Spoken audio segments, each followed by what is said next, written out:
Hey guys, welcome to the channel. यार finally हम लोग काउंसलिंग के प्रोसेस का वीडियो लेकर आए हैं। ये नीट 2024 में काउंसलिंग प्रोसेस से रिलेटेड जो सीरीज हमारे चैनल पर चल रही है पूरी काउंसलिंग को सिखाने के लिए।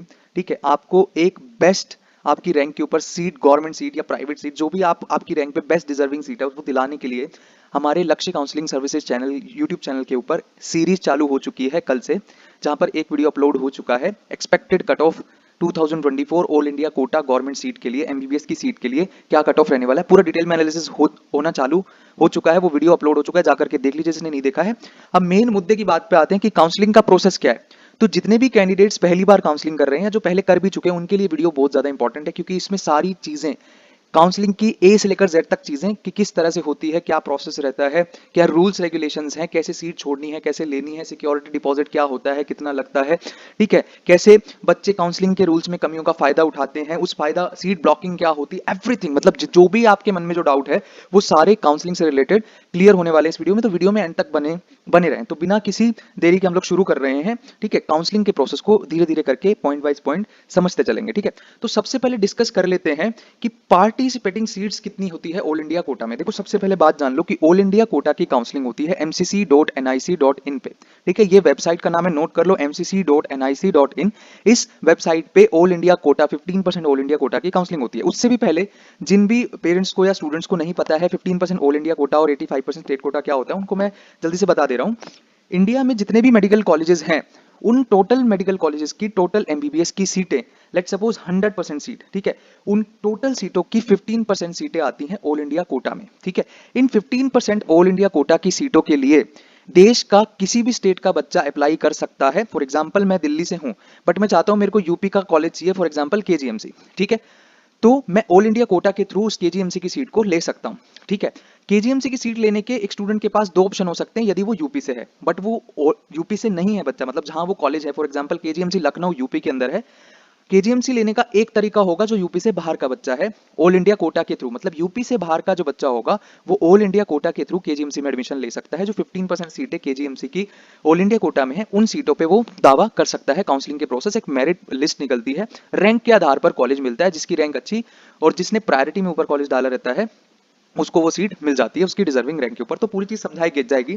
ठीक है, उससे पहले हम लोग डिस्कस कर ले रहे हैं कि कितनी, आई होप आपको समझ में आएगा कि 15% ऑल इंडिया कोटा क्या है और 85% स्टेट कोटा क्या है। मतलब 85% जो स्टेट का कोटा है उसमें केवल स्टेट के डोमिसाइल कैंडिडेट्स ही अप्लाई कर सकते हैं, ऑल ओवर इंडिया से कोई भी अप्लाई नहीं कर सकता। फॉर एग्जाम्पल, मैं यूपी से नहीं हूं तो मैं यूपी के स्टेट कोटा में अप्लाई नहीं कर सकता हूं। यदि मुझे यूपी के का ही कॉलेज चाहिए और मैं यूपी से बाहर का हूं तो मुझे ऑल इंडिया कोटा की काउंसलिंग करानी पड़ेगी, जो कि mcc.nic.in पर होती है। मेडिकल काउंसलिंग कमेटी कंडक्ट कराती है ये काउंसलिंग। ठीक है, अब बात करते हैं, जिनको ये बेसिक बेसिक बातें पता है वो थोड़ी सी स्पीड बढ़ाकर देख सकता है, आगे बहुत इंपॉर्टेंट चीजें आने वाली हैं। ठीक है, यहाँ पर जीरो से चीजें समझाई जा रही है। ठीक है, मैं ये बिल्कुल मान के नहीं चल रहा है कि आपको पहले से काउंसलिंग पता होगी, मैं ये मान के चल रहा हूँ कि आपको जीरो नॉलेज है काउंसलिंग के बारे में और सब चीज एक एक करके बताई जा रही है। ठीक है, अब सबसे पहले जान लो कि एमसीसी की जो काउंसलिंग, एमसीसी जो काउंसलिंग करा रही है वो किन किन सीटों के लिए करा रही है, मतलब एमसीसी की काउंसलिंग करनी है आपको तो वो किन किन सीटों पे एडमिशन लेने के लिए करनी है। सबसे पहले 15% ऑल इंडिया कोटा की सीटों की काउंसलिंग यहाँ पर होती है, एमबीबीएस और बीडीएस की सीटें। ठीक है, हर एक medical college, government medical college की 15% सीटें ऑल इंडिया कोटा में आती हैं, जिसकी काउंसलिंग एमसीसी कराती है। ठीक है, 100% seat of BHU, Banaras Hindu university की 100% एमबीबीएस की सीटों की काउंसलिंग भी यही होती है, एमसीसी पे ही। ठीक है, एमसीसी कराती है, ऑल इंडिया काउंसलिंग करनी पड़ती है। एम्स में, यदि आपको देश में कोई भी एम्स चाहिए, एम्स की 100% सीटों की काउंसलिंग यहीं पर होती है, एमसीसी पे ही। ठीक है, तो ऑल इंडिया काउंसलिंग करनी है यदि आपको एम्स में जाना है तो। जिपमर की सीटों का, एएमयू की सीटों का, दिल्ली की जितनी भी सीटें, दिल्ली और आईपी यूनिवर्सिटी की सीटें हैं, उनकी 15% जो सीटें हैं वो भी, उसकी काउंसलिंग भी एमसीसी ही कराती है। ठीक है, अब जो जामिया की ओपन सीट है, फैकल्टी ऑफ डेंसिटी, मतलब ये बीडीएस का कॉलेज है उसके अंदर, और 15% all India seats of ESIC, जितने भी ईएसआईसी के कॉलेजेस हैं, ESIC beta, ESIC Bangalore, ESIC Chennai, तो जितने भी ईएसआईसी के देश में कॉलेजेस हैं उनकी 15% सीटों की काउंसलिंग भी एमसीसी कराती है। ठीक है, उसके अलावा दिल्ली यूनिवर्सिटी, ठीक है, दिल्ली यूनिवर्सिटी और आईपी यूनिवर्सिटी के दो कॉलेज के स्टेट कोटा की काउंसलिंग भी एमसीसी कराती है। मतलब आपको वहां पे ऑप्शन सेलेक्ट करना होता है, जब आप रजिस्ट्रेशन करते हो तो वहां पे आपको ऑप्शन सेलेक्ट करना होता है कि आप दिल्ली यूनिवर्सिटी के लिए भी दावेदार हो कि नहीं। ठीक है, वहां पे आपसे पूछा था, अभी आगे आने वाले कुछ समय में आपको पता चलेगा कि मैं क्या कहना चाह रहा हूँ। ठीक है, मतलब दिल्ली का जो स्टेट कोटा है, 85% स्टेट कोटा, जो दिल्ली डोमिसाइल कैंडिडेट्स है जिन्होंने अपनी 11th और 12th दिल्ली से करी है। पहली बात तो दिल्ली यूनिवर्सिटी क्लेम करने के लिए आपकी 11th और 12th दिल्ली से होनी चाहिए, मतलब दिल्ली में दो यूनिवर्सिटी है, Delhi university and IP university, Indraprastha university. तो उन दोनों यूनिवर्सिटी में क्लेम करने के लिए खुद को आपकी 11th और 12th दिल्ली से होनी चाहिए, एज सिंपल एज दैट। ठीक है, तो आप दिल्ली की 85% सीटों के लिए एलिजिबल हो जाओगे। ठीक है, तो मौलाना आजाद मेडिकल कॉलेज, ठीक है, VMMC, RML, UCMS, lady Hardinge, इन 5 कॉलेजेस की काउंसलिंग जो स्टेट कोटा की 85% की काउंसलिंग है वो एमसीसी पर ही होती है। बट आईपी यूनिवर्सिटी के 3 कॉलेजेस कौन कौन से, डॉक्टर बीएसए रोहिणी में जो है दिल्ली में, एनडीएमसी कॉलेज, ठीक है, नॉर्थ डीएमसी का जो कॉलेज है वो, ठीक है, और उसके अलावा एक college ACMS, ACMS all India counselling में पार्टिसिपेट नहीं था, army college of medical sciences, उसमें केवल डिफेंस कोटा वाले स्टूडेंट्स ही एडमिशन ले सकते हैं। ये कॉलेज भी आईपी यूनिवर्सिटी के अंदर है। तो इन 3 कॉलेज की जो काउंसलिंग होती है स्टेट कोटा वाली, 85% स्टेट कोटा की जो काउंसलिंग होती है वो आईपी यूनिवर्सिटी खुद अपने पोर्टल पे ipu.ac.in पे कंडक्ट कराती है, ठीक है। तो दिल्ली के 5 कॉलेज की 85% स्टेट कोटा की काउंसलिंग एमसीसी पे होती है, बाकी 3 कॉलेजेस की आईपी यूनिवर्सिटी अपनी अलग से कंडक्ट कराती है, ठीक है। इतनी बात आपको अच्छे से समझ आई हो, आई होप। आगे बढ़ते हैं, ठीक है। ये चीज मैं आपको पहले भी डिस्कस कर चुका हूं कि 11th and 12th Delhi university की एलिजिबिलिटी क्या है। दिल्ली यूनिवर्सिटी का जो 85% स्टेट कोटा है उसकी एलिजिबिलिटी है 11th एंड 12th आपकी दिल्ली से होनी चाहिए, ठीक है। उसके अलावा बात कर ले कि वीएमएमसी, एवीआई मतलब आरएमएल की बात कर रहा है, ये साइसी डेंटल, आईपी यूनिवर्सिटी की भी अगर आपकी एलिजिबिलिटी रखनी है तो आपकी 11th 12th जो है वो दिल्ली से ही होनी चाहिए, ठीक है। उसके बाद बात कर लेते हैं एएफएमसी। देखो एएफएमसी एक्सेप्शनल केस है यहाँ पर। एएफएमसी कॉलेज के लिए जो भी बच्चे अप्लाई करना चाहते हैं उनका रजिस्ट्रेशन तो उनको एमसीसी की साइट पे करना पड़ेगा, ठीक है। एमसीसी का काम केवल रजिस्ट्रेशन तक ही है, बाकी काउंसलिंग आगे एएफएमसी अपनी साइट पे खुद अलग से कंडक्ट कराती है, ठीक है। एमसीसी पे केवल रजिस्टर करना होता है, एमसीसी लिस्ट भेज देती है एएफएमसी पुणे को, ठीक है, उनकी अथॉरिटीज को कि इन स्टूडेंट्स ने हमारे यहाँ पर रजिस्टर कराया, और फिर एएफएमसी पुणे जो है वो बच्चों को काउंसलिंग प्रोसेस के थ्रू सेलेक्ट करता है, ठीक है। तो जिस भी बच्चे को एएफएमसी जाना है उसको रजिस्ट्रेशन तो यहाँ करना पड़ेगा एमसीसी पे, बाकी सारा प्रोसेस एएफएमसी की साइट पे, ठीक है। उसके बाद क्या है, अब कर लेते हैं मुद्दे की बात कि स्टेप्स क्या होते हैं काउंसलिंग के प्रोसेस में, कैसे काउंसलिंग होती है, ठीक है। पहले मैंने बता दिया mcc.nic.in पे काउंसलिंग होती है। दूसरी बात ये कि कौन कौन सी सीटें, दिल्ली और आईपी यूनिवर्सिटी वाली चीजें बता दी हैं, एएफएमसी के बारे में बता दिया है, ठीक है। अब स्टेप्स ऑफ द काउंसलिंग क्या होते हैं। सबसे पहले आपको रजिस्ट्रेशन करना होता है, रजिस्ट्रेशन फॉर्म्स निकलते हैं। देखो सबसे पहले एमसीसी की साइट पे एक काउंसलिंग का पूरा शेड्यूल आता है, ठीक है। काउंसलिंग के शेड्यूल में क्या क्या आता है, रजिस्ट्रेशन की डेट आती है, कब आपको सिक्योरिटी फी देना है, चॉइस फिलिंग कब स्टार्ट होगी, रिजल्ट कब अनाउंसमेंट होगा, रिपोर्टिंग करने का एक से 2 हफ्ते का टाइम दिया जाता है ना, 10 दिन का टाइम रिपोर्टिंग करने का दिया जाता है। तो पूरा एक शेड्यूल आता है एमसीसी की साइट पे, ठीक है। उसके बाद एमसीसी एक ब्रोशर रिलीज करती है जहां पे काउंसलिंग के रूल्स लिखे होते हैं, ठीक है। देखो नीट 2022 में 2022 की काउंसलिंग के अंदर जो रूल्स थे वो चेंज कर दिए गए थे 2023 की काउंसलिंग में, और बहुत हद तक चेंज कर दिए गए थे। तो 2023 में जो काउंसलिंग के रूल्स है, जो करंट रूल हैं, जो कि इस साल भी आएंगे, जो रूल्स, जो लेटेस्ट रूल है, पुराने रूल्स को भूल जाओ, लेटेस्ट रूल जो लाए गए थे वो सीट ब्लॉकिंग को रोकने के लिए नए रूल्स लाए गए थे, पर वो भी कारगर साबित नहीं हुए। वो हम वीडियो में आगे डिस्कस करने वाले हैं कि क्या प्रॉब्लम हुई थी, ठीक है। तो काउंसलिंग के प्रोसेस में सबसे पहले आपको रजिस्ट्रेशन करना होता है, गिवन डेट्स के अंदर कुछ टाइम पीरियड आपको दिया जाता है, उसमें आपको रजिस्टर करना होता है एमसीसी की साइट के ऊपर, ठीक है। पहली बात, रजिस्ट्रेशन के टाइम पे ही आपको रजिस्ट्रेशन की फीस देनी होती है, और वो फीस कितनी देनी होती है यहाँ पर आप देख सकते हो। देखो यदि आप गवर्नमेंट कॉलेज के लिए अप्लाई कर रहे हो, ठीक है, यदि आप गवर्नमेंट कॉलेज के लिए अप्लाई कर रहे हो तो आपको 1000 रुपए की नॉन रिफंडेबल रजिस्ट्रेशन फीस देनी होती है, मतलब 1000 रुपए आपको वापस नहीं मिलेंगे कभी भी, ठीक है। अगर आप रिजर्व कैटेगरी से हो, एसटी एससी से हो, तो 500 रुपए आपको रजिस्ट्रेशन फीस देना पड़ता है, साथ में सिक्योरिटी डिपॉजिट भी होता है, ठीक है। 10,000 रुपए का गवर्नमेंट कॉलेज में आपको, गवर्नमेंट कॉलेज के लिए यदि आप अप्लाई करो तो 10,000 रुपए का जो है आपको सिक्योरिटी डिपॉजिट देना पड़ेगा, रिजर्व कैटेगरी से तो 5,000। एक बात और, 100% डीम्ड यूनिवर्सिटी की सीटें जो हैं, डीम्ड यूनिवर्सिटी देश में 51 डीम्ड यूनिवर्सिटीज हैं, उनकी 100% सीटों की काउंसलिंग एमसीसी पे ही होती है। डीम्ड यूनिवर्सिटी की जो रजिस्ट्रेशन फीस है वो 5,000 रुपए है, और 2 लाख रुपए आपको डीम्ड, अगर आप डीम्ड का भी ऑप्शन सेलेक्ट करो, फॉर एग्जाम्पल आपकी रैंक बहुत नीचे है, फॉर एग्जाम्पल आपकी रैंक 2 लाख है, ठीक है, 2 लाख रैंक है, आपको पता है आपको गवर्नमेंट कॉलेज नहीं मिलेगा, बट स्टिल आप चाहते हो कि गवर्नमेंट, पहले गवर्नमेंट देख लेते हैं फिर डीम्ड, अगर नहीं मिलेगा तो डीम्ड, तो बच्चा वहां पे दोनों ऑप्शन सेलेक्ट करता है कि गवर्नमेंट है ना और डीम्ड दोनों, ठीक है। तो ऐसे केस में बच्चे को 2,10,000 रुपए वहां पर जमा करने होते हैं, जिसमें से 10,000 रुपए नॉन रिफंडेबल होते हैं और 2 लाख रुपए की सिक्योरिटी डिपॉजिट होती है, जो कि फोरफीट हो सकती है यदि आप काउंसलिंग के रूल्स को तोड़ते हो। तो वो रूल्स क्या है वो हम आगे डिस्कस करने वाले हैं, ठीक है। तो इतना जब काम हो जाता है उसके बाद आपकी चालू होती है चॉइस फिलिंग। अभी चॉइस फिलिंग क्या होती है, देश में 380 के करीबन जो है अभी आज की डेट में गवर्नमेंट मेडिकल कॉलेजेस हैं, ठीक है। उन कॉलेजेस को आपको अपनी प्रायोरिटी के आधार पे अरेंज करना होता है चॉइस फिलिंग में। फॉर एग्जांपल आप चाहते हो कि सबसे पहले मुझे एम्स दिल्ली मिल जाए, फिर ये ना मिले तो मुझे मौलाना आजाद मिल जाए, फिर मुझे वीएमएमसी मिल जाए, फिर मुझे आरएमएल मिल जाए, फिर मुझे यूसी मिल जाए, ठीक है। तो इस तरह से आप एम्स भोपाल, इस तरह से कॉलेज को अपनी प्रायोरिटी के आधार पर जचाते हो, ठीक है। एल्गोरिथम क्या करता है, सबसे पहले सबसे ऊपर वाली, मतलब एल्गोरिथम जो होता है एमसीसी का, वो रैंक को प्रायोरिटी देता है। सबसे पहले रैंक 1 के पास जाता है, उसकी सबसे ऊपर वाली चॉइस को चेक करता है, यदि उसमें सीट खाली है तो अलॉट करता है, नहीं तो उसकी नेक्स्ट चॉइस पे मूव कर जाता है, ठीक है। जब तक रैंक 1 का अलॉटमेंट प्रोसेस नहीं हो जाएगा, पूरा नहीं हो जाएगा, तब तक वो अगली रैंक पे मूव नहीं करेगा। फॉर एग्जाम्पल मेरी रैंक 10,000 है, ठीक है, तो मेरी जितनी, मान लो मैंने 5 कॉलेज भरे, ठीक है, मैंने टॉप 5 कॉलेज भरे, सारे टॉप 5 एम्स भर दिए, एल्गोरिथम मेरी रैंक पे पहुंचा, उसने चेक करा पहले एम्स में नहीं है, दूसरे एम्स में तीसरे में नहीं है, चौथे में नहीं है, पांचवे में सीट है, तो मुझे पांचवे एम्स में सीट अलॉट करके नेक्स्ट रैंक पे मूव कर जाएगा। अगर पांचों में ही सीट खाली नहीं हुई, जितने मैंने कॉलेज भरे उसमें सीट खाली नहीं है मेरी कैटेगरी में, तो वो नेक्स्ट रैंक पे मूव कर जाएगा और मेरे को अलॉटमेंट आएगा ही नहीं उस पर्टिकुलर राउंड के अंदर। तो इस तरह से एल्गोरिथम रैंक को प्रायोरिटी देता है, पहली बात। ठीक है, बहुत सारे काउंसलर्स ऐसे मिस इन्फॉर्मेशन करते हैं कि आप इस कॉलेज को ऊपर डाल दोगे तो आपको मिल जाएगा, ऐसा कुछ भी नहीं है। एल्गोरिथम रैंक को प्रायोरिटी देता है, ना कि कॉलेज के ऑर्डर को। ठीक है, आपकी रैंक पर आएगा फिर आपकी प्रायोरिटी देखी जाएगी। तो जिसकी रैंक अच्छी है और उसने प्रायोरिटी में कॉलेज जचा रखे हैं, तो पहले अलॉटमेंट अच्छी रैंक वाले बच्चे का होगा, उसके बाद उससे नीचे वाली रैंक का होगा।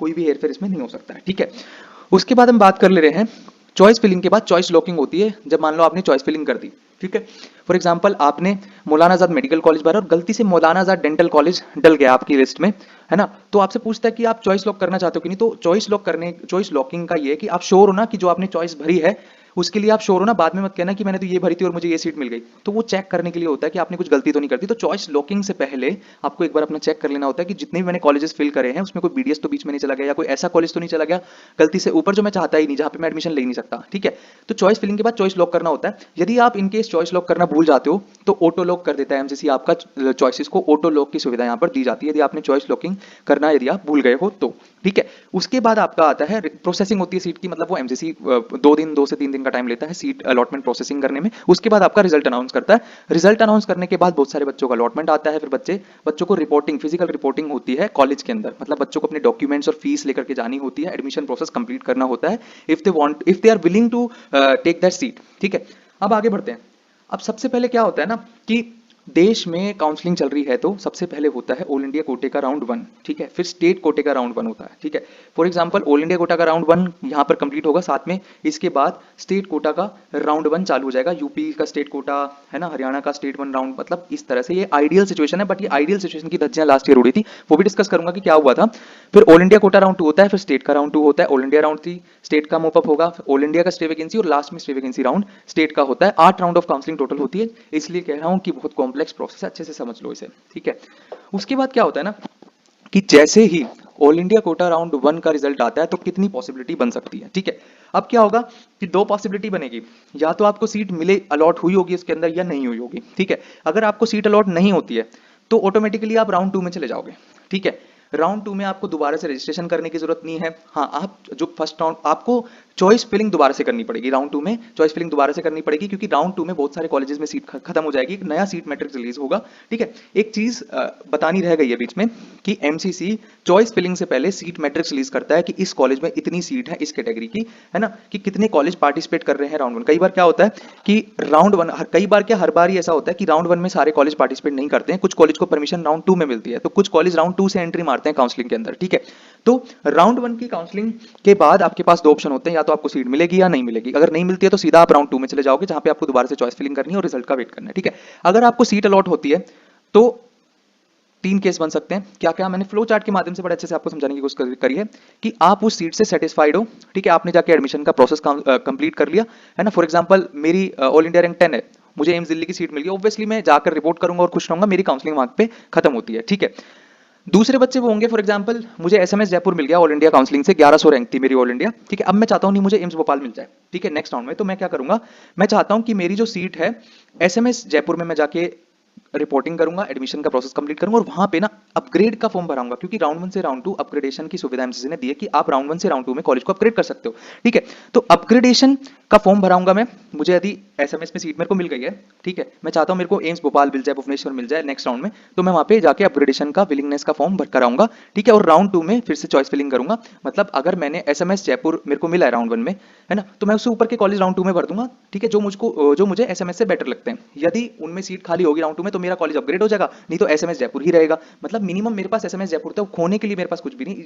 इसलिए बच्चे जो टॉप रैंकर्स होते हैं वो अपग्रेडेशन वाले रास्ते से जाते हैं। हम भी रिकमेंड वही करते हैं कि यदि आपकी टॉप रैंक से है तो आपको अपग्रेडेशन वाले तरीके से ही जाना चाहिए। ठीक है, अब क्या है ना कि एक सबसे अच्छी जो 65% जनता करती है, मैं आपको एक फैक्ट बता देता हूं काउंसलिंग का, अभी तक का मेरा एक्सपीरियंस आपको मैं बताता हूं कि अगर 100 बच्चों को सीट अलॉट होती है राउंड 1 के अंदर, तो उसमें से 65 से 70% बच्चे, मतलब 65 से 70 बच्चे जो है वो सीट को फ्रीली एग्जिट कर देते हैं। फ्री एग्जिट कर देते हैं मतलब रिपोर्ट ही नहीं करते हैं उस अलॉटेड इंस्टीट्यूट पे। फर्स्ट राउंड के अंदर फ्री एग्जिट अलाउड है। फ्री एग्जिट का मतलब है जो आपने सिक्योरिटी डिपॉजिट कर रखी है वो आपकी फॉरफिट नहीं होगी, आप नेक्स्ट राउंड में पार्टिसिपेट कर सकते हो। अब फ्री एग्जिट लेने का फायदा पता है क्या है? मान लो मुझे तमिलनाडु में कॉलेज अलॉट हो गया, ठीक है, वहां जाऊंगा, मैं रिपोर्ट करूंगा, फिर वहां पे जाके अपग्रेडेशन का फॉर्म भर के आऊंगा। मान लेते हैं राउंड 2 में मेरा कॉलेज अपग्रेड हो गया, तो मुझे क्या करना पड़ेगा? मुझे फिर से तमिलनाडु जाना पड़ेगा, वहां से रिलीविंग लेटर लेकर आना पड़ेगा, और जो नया कॉलेज अलॉट होगा वहां पे जाके वो रिलीविंग लेटर और एडमिशन का प्रोसेस दोबारा से कंप्लीट करना पड़ेगा। तो बहुत ज्यादा हेक्टिक, बहुत ज्यादा खर्चा हो जाता है इन सब चीजों में। तो इन सब चीजों से बचने के लिए हम फ्रीली एग्जिट करते हैं, है ना, इन सब बसर से बचने के लिए, है ना, क्योंकि वो डिपेंड करता है कि आपकी रैंक क्या है, ठीक है। यदि रिकमेंड ये किया जाता है कि यदि आपकी अच्छी रैंक है, टॉप रैंक है, आपकी 2000 रैंक के अंदर अंदर आ रहे हो, तो आपको डेफिनेटली रिपोर्ट करके अपग्रेड करना चाहिए। बट यदि उसके बाहर वो 5-6 हजार रैंक है, 7 हजार रैंक है, तो कोई रिस्क नहीं है, क्योंकि राउंड 2 में कट ऑफ नीचे ही गिरती है, ठीक है। मोस्ट ऑफ द कॉलेजेस के केस में राउंड 2 में कट ऑफ नीचे गिरती है।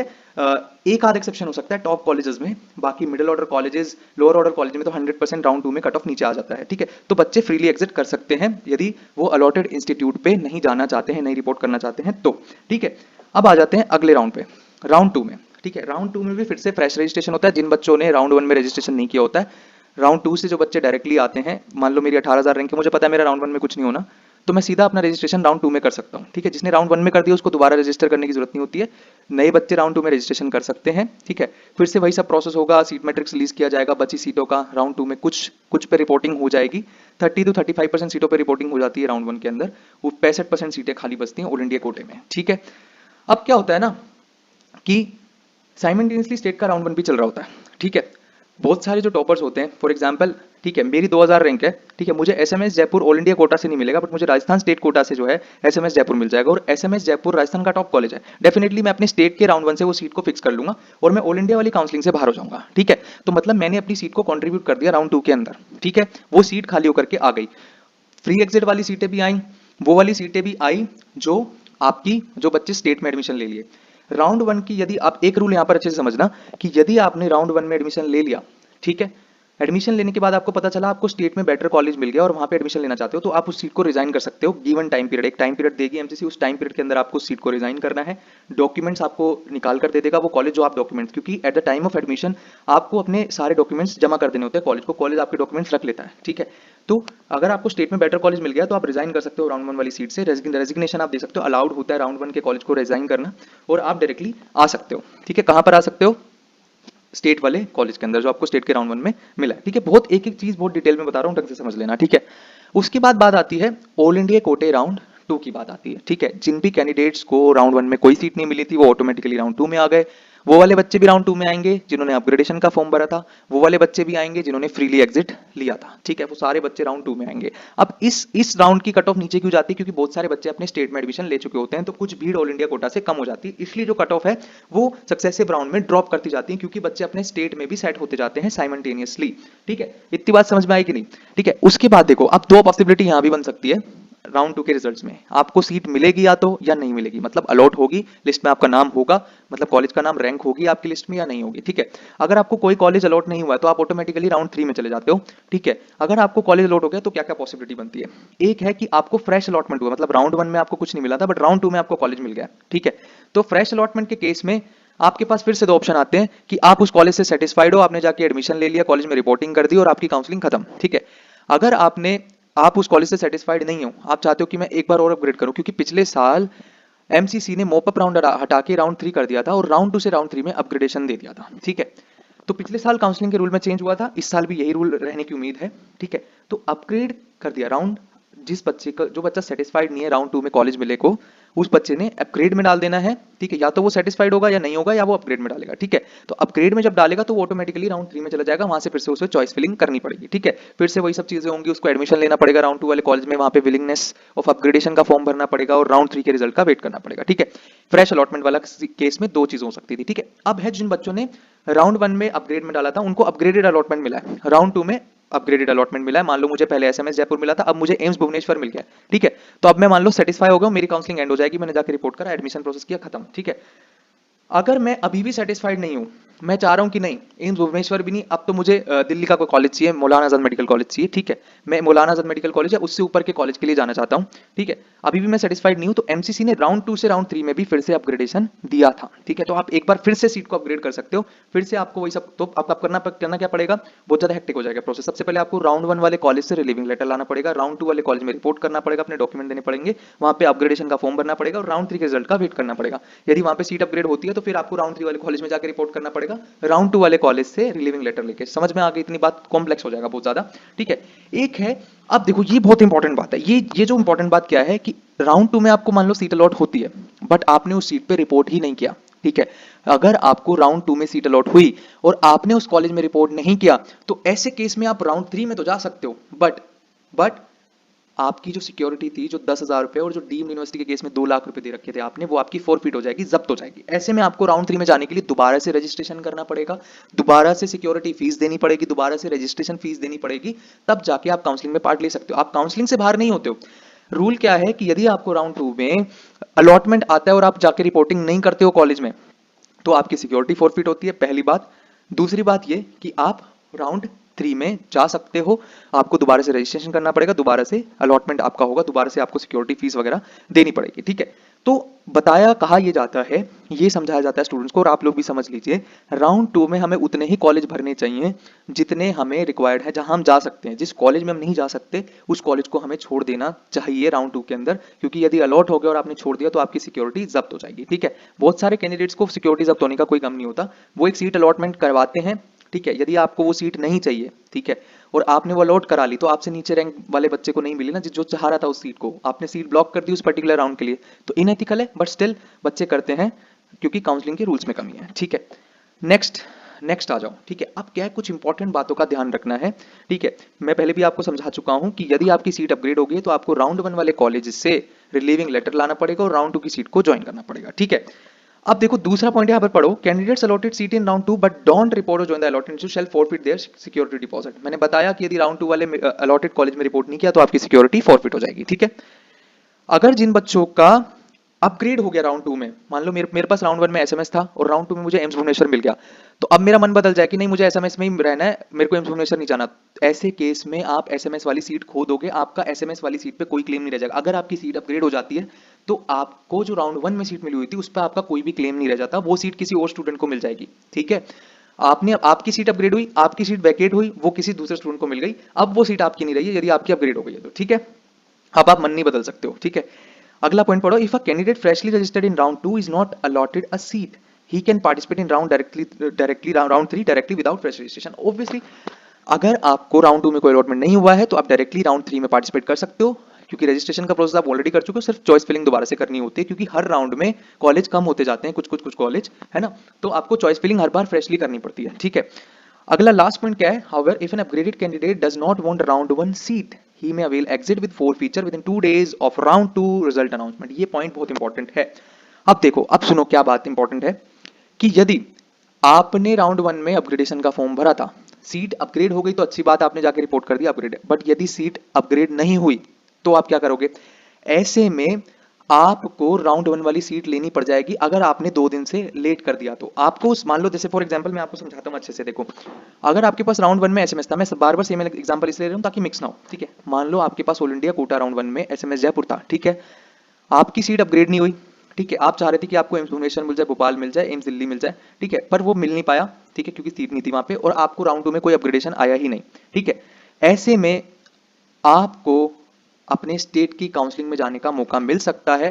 साइमल्टेनियसली हम मानते हैं आप यूपी से हो, आपको केजीएम से अलॉट हो गया, ठीक है, और अब आप चाहते हो कि आप केजीएम से जाना चाहते हो, ठीक है, तो ऐसे में आपको सीट से रिजाइन करना पड़ेगा गिवन टाइम पीरियड के बीच में। अगर सीट अपग्रेड नहीं हुई, राउंड 1 वाली ही सीट रह गई, आप वो सीट छोड़ के स्टेट वाली सीट में जाना चाहते हो, तो आपको गिवन टाइम पीरियड के अंदर, मतलब रिजल्ट अनाउंसमेंट के 2 दिन के अंदर अंदर आपको सीट से रिजाइन करना पड़ेगा। रेजिग्नेशन की डेट्स पे ध्यान देना पड़ेगा, बिल्कुल सतर्क रहना पड़ेगा। इसलिए बोलते हैं कि वो चीजें हम कराएंगे, आपकी टेंशन मत लीजिए, सारी नोटिफिकेशन सारी चीजें वो पता चल जाएंगी आपको, तो बहुत अलर्ट रहना पड़ता है काउंसलिंग के प्रोसेस में। आपको सीट से रिजाइन करना पड़ेगा विद इन 2 डेज, जब जाके अपनी स्टेट वाले जो आपको अच्छा कॉलेज मिला एसएमएस जयपुर से, उसमें जाके आप रिपोर्टिंग कर पाओगे, ठीक है, अगर अपग्रेड नहीं होता है तो, ठीक है।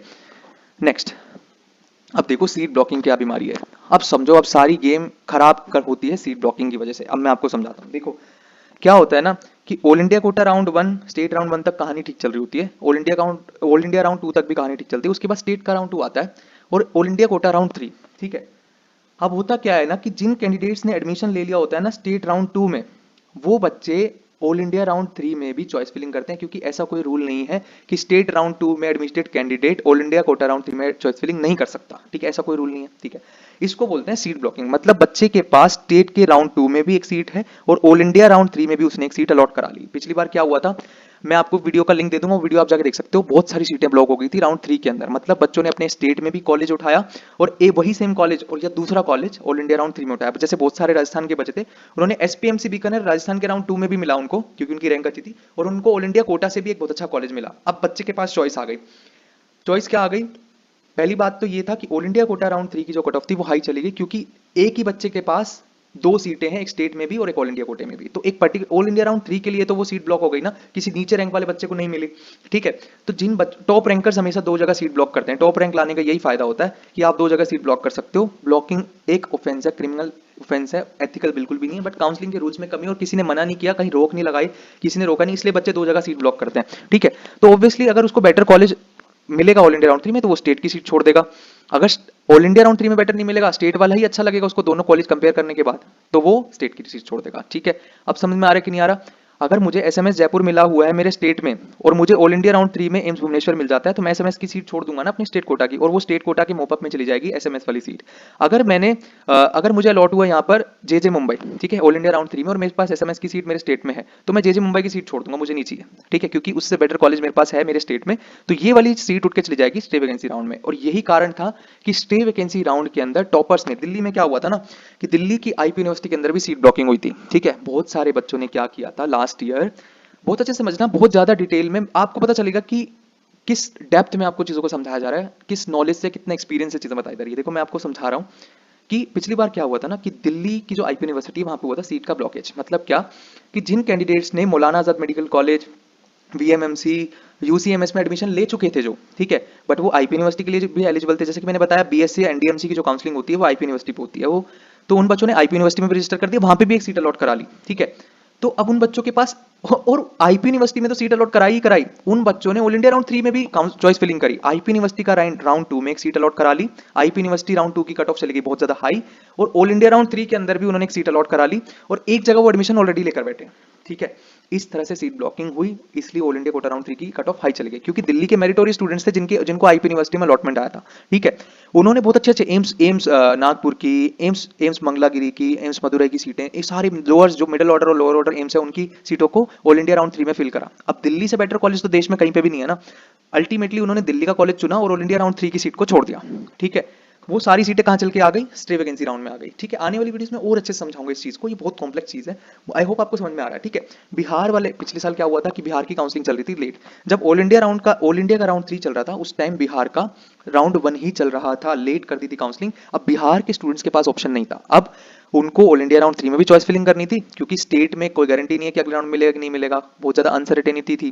ठीक है, स्टेट का राउंड 2 भी अभी तक नहीं हुआ कि ऑल इंडिया राउंड 3 चालू हो, वो क्यों ना चॉइस फिलिंग करे। तो बिहार के 1 से 20,000 रैंक में बहुत ज्यादा बच्चे होते हैं, जितने भी मेरिटोरियस स्टूडेंट्स होते हैं, maximum students Rajasthan, Delhi, Haryana, UP, Bihar से ही होते हैं, 1 से 20,000 रैंक में मैक्सिमम स्टूडेंट्स यहीं के ही होते हैं, मेरिटोरियस स्टूडेंट्स। तो ये लोग जो हैं वो कट ऑफ को बहुत ज्यादा इन्फ्लुएंस करते हैं। तो बिहार वाले बच्चों ने एआईक्यू राउंड 3 में भी सीट को ब्लॉक करा, एक सीट स्टेट में उठाई, एक ऑल इंडिया राउंड 3 में, जिसकी वजह से यहां पर कट ऑफ बढ़ गई ऑल इंडिया राउंड 3 में, और बिहार के स्टेट कोटा की जो कट ऑफ है वो बहुत ज्यादा लो चली गई अंत में। ठीक है, तो अब क्या हुआ, बच्चों ने चुनाव किया, अपनी स्टेट की सीट को और इंडिया राउंड 3 की सीट को कंपेयर करा, है ना, और पाया ये गया कि उन्होंने एडमिशन लिया स्टेट की सीट पे और ऑल इंडिया कोटा राउंड 3 की सीट को छोड़ दिया, वो स्टे वैकेंसी राउंड में चली गई। बट इसमें नुकसान उस बच्चे का हो गया ना, जिस बच्चे को गंदा कॉलेज मिला राउंड 3 में। ठीक है, मान लो मैंने सारे कॉलेज भर रखे थे राउंड 3 में, मेरी 18,000 रैंक थी, क्योंकि सीट ब्लॉकिंग हुई, अपर रैंक्स ने अच्छी अच्छी सीटों को ब्लॉक करा, नीचे वाले स्टूडेंट को नहीं मिलनी थी, इसलिए 18,000 रैंक पे गंदा कॉलेज मिला।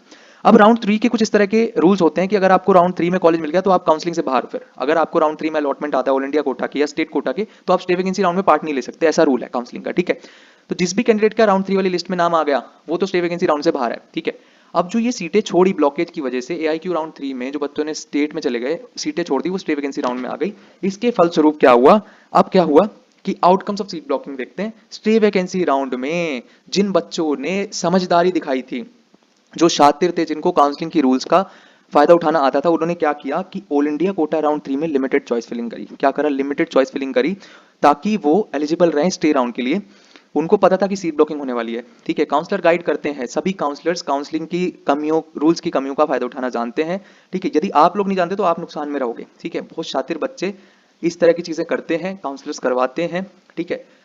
इस तरह की चीजें होती हैं। तो अंत में क्या हुआ, आप देख सकते हो यहाँ पे ग्रांट मेडिकल कॉलेज, मुंबई का टॉप कॉलेज है, मतलब महाराष्ट्र का टॉप कॉलेज है ग्रांट मेडिकल कॉलेज, जो कि all India quota round 1 round 2 round 3 तक जो 4-5 रैंक तक मिलता है, वो 17,906 रैंक पे मिला हुआ है। यहाँ पे आप देख सकते हो अच्छे अच्छे कॉलेज, सागर दत्ता वेस्ट बंगाल के टॉप कॉलेज में से ये 18,340 रैंक पे मिला हुआ है। ESIC बैंगलोर 18,400 रैंक पे है ना, RGMC थाने 18,478 रैंक पे। तो अच्छे अच्छे कॉलेज लोअर रैंक्स पे इस तरह से मिलते हैं, क्योंकि सीट ब्लॉकिंग होती है राउंड 3 में। जब तक स्टेट राउंड 2 के एडमिटेड कैंडिडेट्स को ब्लॉक नहीं किया जाएगा ऑल इंडिया कोटा राउंड 3 की काउंसलिंग से, तब तक ऐसे ही होगा, तब तक ऐसे ही होगा। और जो शातिर दिमाग वाले, जो काउंसलिंग की कमियों का फायदा उठाना जानते हैं जो बच्चे, वो बच्चे लिमिटेड चॉइस फिलिंग करते हैं ऑल इंडिया कोटे राउंड 3 में, ताकि वो स्टे राउंड के लिए एलिजिबल रहे और कम रैंक पे अच्छा कॉलेज उठाकर ले जाएं, ठीक है। तो इस तरह से काउंसलिंग के रूल्स का फायदा उठाया जाता है, बच्चे उठाते हैं हर साल। जब तक MCC इन रूल्स को नहीं सुधारेगी तब तक कुछ नहीं होने वाला है, ठीक है। उसके बाद बात करें कि राउंड 3 के लिए एलिजिबल कौन कौन होता है, जिन्होंने राउंड 1 राउंड 2 में रजिस्ट्रेशन किया था बट कोई सीट नहीं अलॉट हुई, ठीक है। जो बच्चे विलिंगनेस ऑफ अपग्रेडेशन का फॉर्म भर के आए थे वो एलिजिबल हैं, है ना।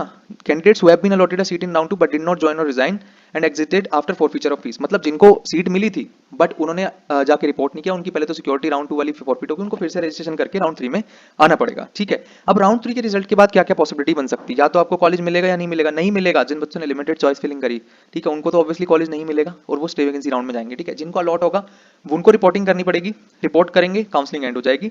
नॉट रिपोर्टेड, जो रिपोर्ट नहीं करेगा उसकी सिक्योरिटी तो इस बार फॉरफिट होगी, वो काउंसलिंग से भी बाहर हो जाएगा, ठीक है। अगर आपको राउंड 3 में सीट अलॉट हो गई और आपने नहीं करी वहां पे रिपोर्टिंग, तो आप काउंसलिंग से क्या हो जाओगे, बाहर हो जाओगे, आउट फ्रॉम काउंसलिंग, ठीक है। आप अपनी स्टेट की काउंसलिंग में तो जा सकते हो बट ऑल इंडिया स्टे में नहीं पार्ट ले सकते। मतलब आप अपनी स्टेट के मॉपअप में तो पार्ट ले सकते हो। सोचो अगर आपने यहाँ की सीट छोड़ दी और आपको स्टेट मॉपअप में भी कुछ नहीं मिला, तो फिर आप खाली हाथ रह जाओगे, आपको कोई सीट हाथ नहीं आएगी MBBS की, ठीक है। तो बहुत ध्यान से काउंसलिंग करनी होती है, इसलिए मैं कह रहा हूँ एक एक्सपर्ट की गाइडेंस के अंदर ही काउंसलिंग करना, ठीक है। खैर आगे बात करते हैं। अगर आपने राउंड 2 में अपग्रेड में डाला था और राउंड 3 में अपग्रेड हो गया, तो आप वहां पे रिपोर्ट करोगे, आपकी काउंसलिंग खत्म हो जाएगी। अगर आपकी अपग्रेड नहीं हुई है तो आपकी अपग्रेड नहीं हुई, तो आपको राउंड 2 वाले कॉलेज में ही रहना पड़ेगा। ऐसे में आप राउंड 2 वाले कॉलेज से भी रिजाइन नहीं कर सकते, क्योंकि अमूमन डेट निकल जाती है रिजाइन करने की, ठीक है।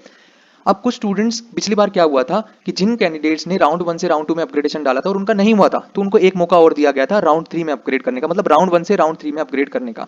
मान लो मुझे राउंड 1 में SMS मिला, मैंने अपग्रेड डाला था, राउंड 2 में नहीं हुआ, कोई बात नहीं, MCC ने बोला कोई बात नहीं, राउंड 2 में नहीं हुआ, आप राउंड 3 में फिर से चॉइस फिलिंग कर लीजिए। यदि अब पॉसिबिलिटी होगी तो हम SMS से अपग्रेड करके आपके डिजायर्ड कॉलेज में डाल देंगे, यदि सीट खाली हुई तो पिछली बार राउंड 1 से राउंड 2 एप्लीकेशन दिया था गया, राउंड 2 से राउंड 3 दिया गया था और राउंड 1 से राउंड 3 भी दिया गया था, ठीक है। तो इस तरह से पूरी काउंसलिंग होती है। उसके बाद आ जाता है सब एक और कुछ चीजें मैं आपको छोटी छोटी बता दूं कि ठीक है, अब क्या है कि candidates who has become non eligible due to having inadequate documents as per eligibility criteria. कई बार क्या होता है कि बहुत सारे कैंडिडेट्स अपने डॉक्यूमेंटेशन, जब वो रिपोर्टिंग करने जाते हैं अलॉटेड इंस्टीट्यूट पे, अपने डॉक्यूमेंट उनके ठीक नहीं पाए जाते, ठीक है। तो ऐसे में बच्चे इनएलिजिबल हो जाते हैं काउंसलिंग के लिए, ठीक है।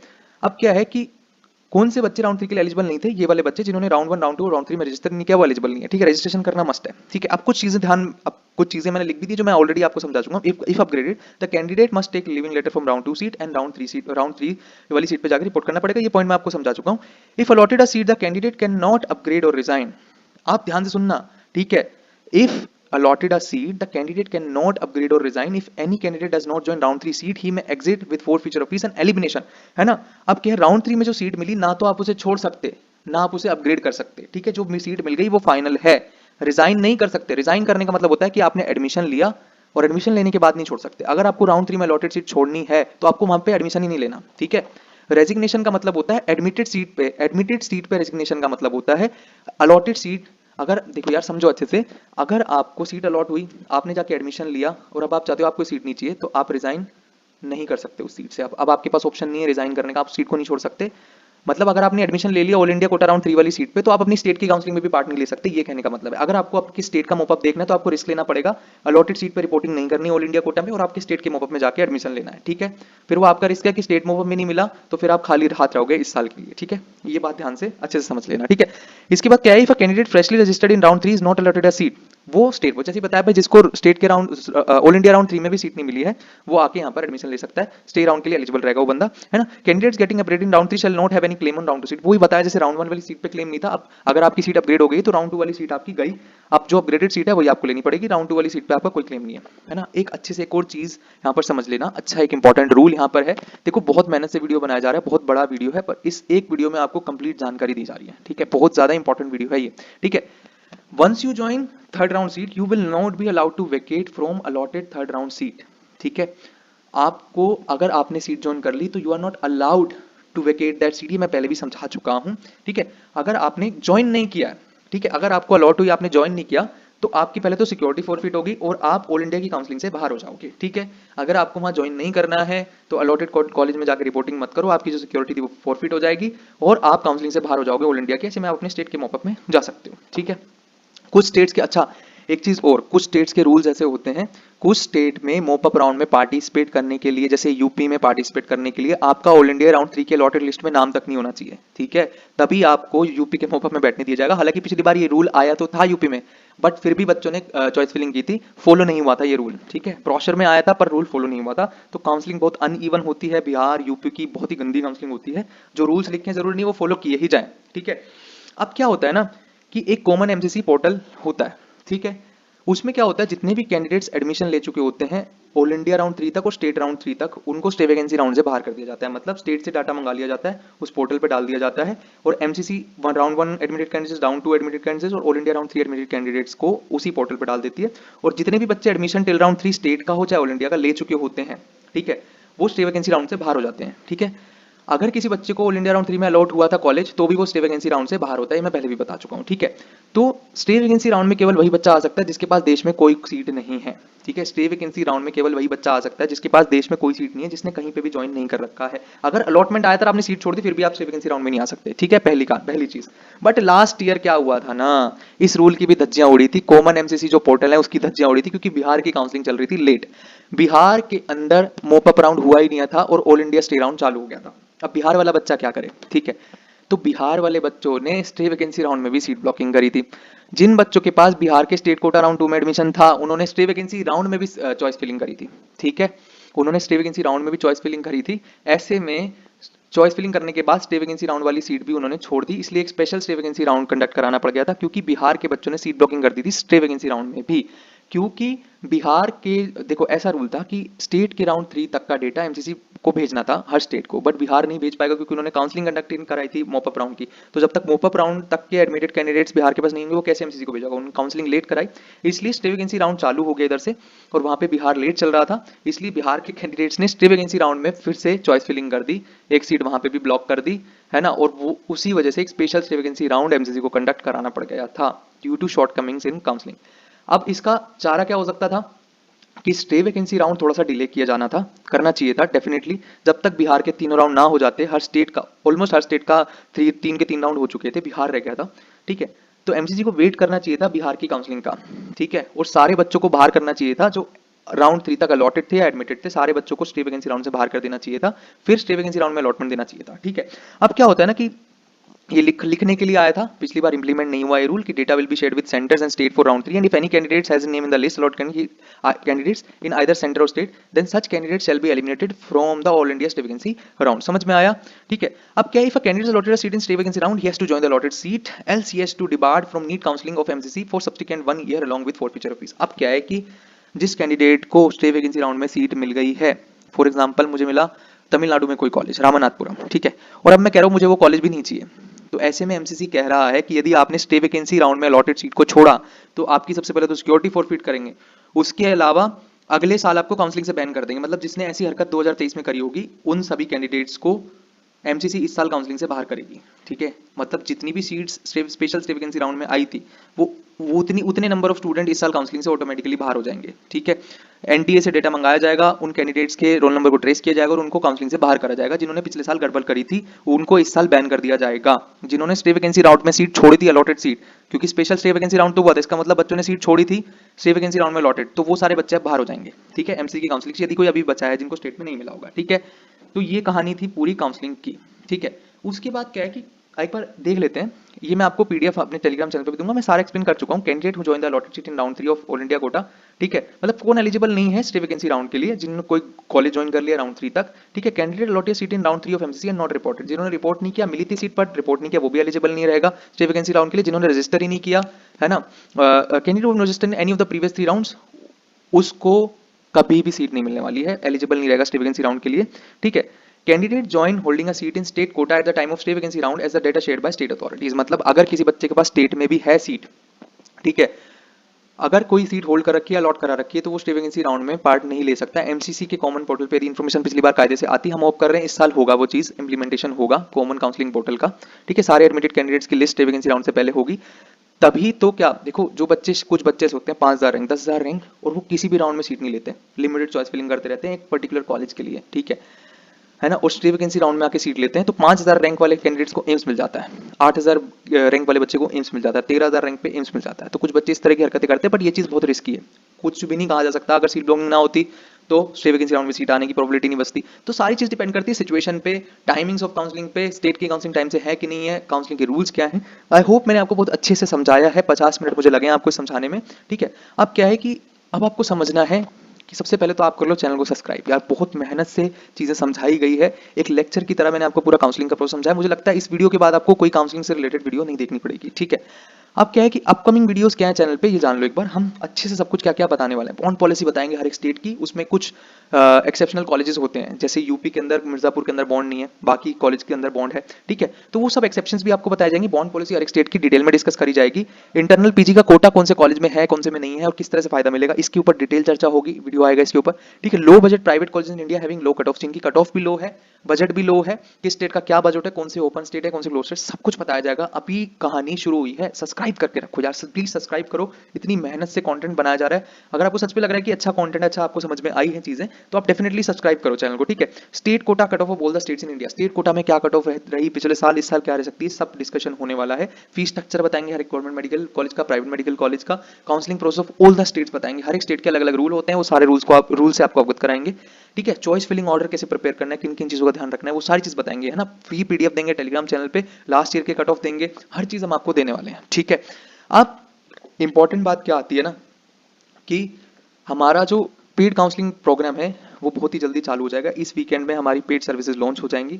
जो बच्चा काउंसलिंग हमसे कराना चाहता है, ठीक है, उन सभी कैंडिडेट्स को हमारी पेड सर्विसेज अवेल करने का मौका इस वीकेंड से मिल जाएगा। आप हमें कांटेक्ट कर सकते हैं इस नंबर पे 9582848987 पे, काउंसलिंग रिलेटेड सारी चीजें यहां पर आपको बता दी जाएंगी। आप हमें मेल भी कर सकते हैं, क्वेरी है कोई भी पूछ सकते हैं। आपकी फर्स्ट कंसल्टेशन जो कॉल होगी वो फ्री होगी, उसके बाद पेड होगा सब कुछ, ठीक है। तो ये सारी चीजें थी। That's all for the video, thank you very much. I hope आपको अच्छे से समझ में आया, ठीक है। आप सबसे पहले चैनल को सब्सक्राइब कर लो, बेल आइकन दबा लो, टेलीग्राम चैनल ज्वाइन कर लो, है ना। अगर आपको हमारी सर्विसेज लेनी है काउंसलिंग रिलेटेड, प्राइवेट हो गवर्नमेंट हो, हमें आप कॉल कर सकते हो, सब कुछ गाइड कर दिया जाएगा, किस तरह से लेनी है, क्या क्या हम देंगे उसके अंदर, वो सब कुछ बता दिया जाएगा, ठीक है। थैंक